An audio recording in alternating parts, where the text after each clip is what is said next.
So tonight, the left's so-called resistance against President Trump in D.C. is crumbling. Every hoax, all the lawfare, weaponization, the coordinated media attacks, spying, censorship, violent riots, and the dramatic acts of defiance, everything has failed. And today, well, Mr. High Loyalty James Comey was in court today pleading not guilty to charges of making false statements and obstruction of a congressional hearing. Now, Comey is just one of many powerful, unelected government bureaucrats who seem to believe that they were above the law and could do nothing, and they wanted to save America from its duly elected president, Donald Trump. Now, we've talked about deep state operatives for a long time, a web of corruption culminating just a few months ago when they tried to throw President Trump in prison in the middle of an election. As Lindsey Graham rightly pointed out, it was always about politics, not the rule of law. He said it on the show last night. Take a look.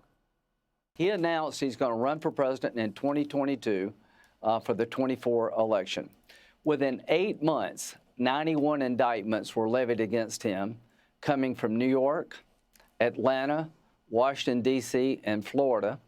91 felony charges against Donald Trump. Here's what I believe. If he had never announced he was going to run for president, none of this would have happened.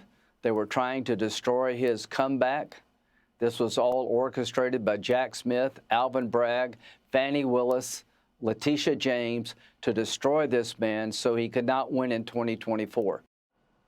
All right, here with more is Sunday Night in America host Trey Gowdy, Fox News contributor, law professor Jonathan Turley tonight. Thank you both for being here. Trey, I'll start with you. Thank you. You know, it's amazing between the dirty dossier used for FISA warrants, completely debunked, and then, of course, the declassification of Tulsi Gabbard.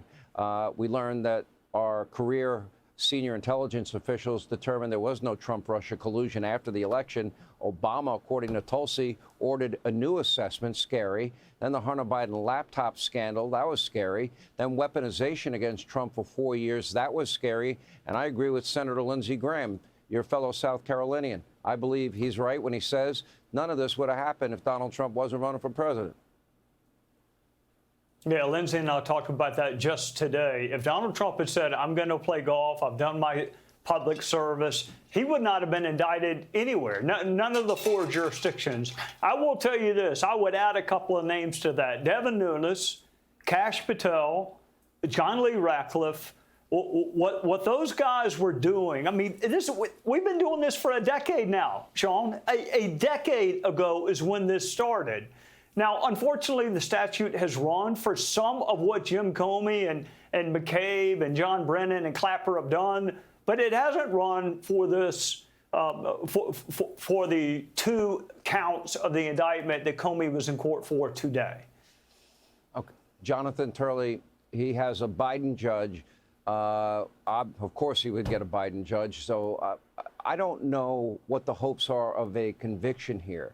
But the fact that he was also involved in using misinformation, a bought and paid for Russian disinformation dossier, and presented it to the FISA court and signed 3 of the 4 FISA warrants himself, and then years later said, oh, yeah, knowing what I know now, I'd never sign it.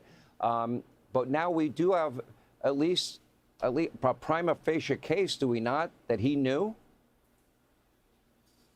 Well, that is what this ultimately comes down to. Either he's lying or he's not. There are a couple of crushing ironies here. First, you have Comey planning to make a selective prosecution argument that, you know, this is the type of conduct that other people do, and that he's been singled out by the Justice Department.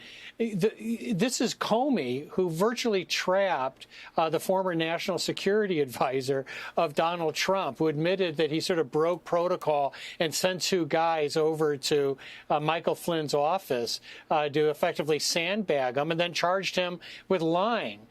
So it's really remarkable he can make this case with a straight face. The other irony is that the trial is scheduled for January 5th. That's the anniversary of this infamous meeting where he and others briefed Obama, and they laid the foundations for the Russian investigation. So it's just a series of crushing ironies in Alexandria. Let me get both of your reactions to the spying incident against U.S. senators by Jack Smith. Trey. I can tell you what, you just had Mike Johnson on, and you're right. It's hard to get him mad. It is not hard to get U.S. senators mad, and they are right now. Some of them are actually talking to private counsel about pursuing private causes of action. But I'm going to warn you right now, Sean and Professor Turley, I see a hearing in our future with Merrick Garland, Chris Wray, and Jack Smith in front of the Senate Judiciary Committee explaining what the factual predicate was and what crime were you investigating where you needed the metadata of U.S. senators in light of the speech and debate clause. I can't wait to hear Jack Smith tell the people he was seeking that information on what crime he was investigating. And they can't either. Jonathan, I agree with you. Jonathan, No, let's get your take. No, I agree with Trey. I'd love to see that hearing occur. People need to understand how intrusive and outrageous this is. That, various people contact senators and members of Congress, from whistleblowers to just straight witnesses, to give them information. This type of data can reveal those associations, those contacts, when they were made. It's very intrusive. It's very dangerous. And to hear some Democratic politicians and pundits shrug this off, it's really outrageous. But fortunately, there are some Democratic senators who have said, no, this is horrible, and we need to investigate it, and that's to their credit. Yeah, I think we do need to hear from Merrick Garland and Director Wray, and sooner rather than later. Thank you both. Hey, Sean Hannity here. Hey, click here to subscribe to Fox News YouTube page and catch our hottest interviews and most compelling analysis. You will not get it anywhere else.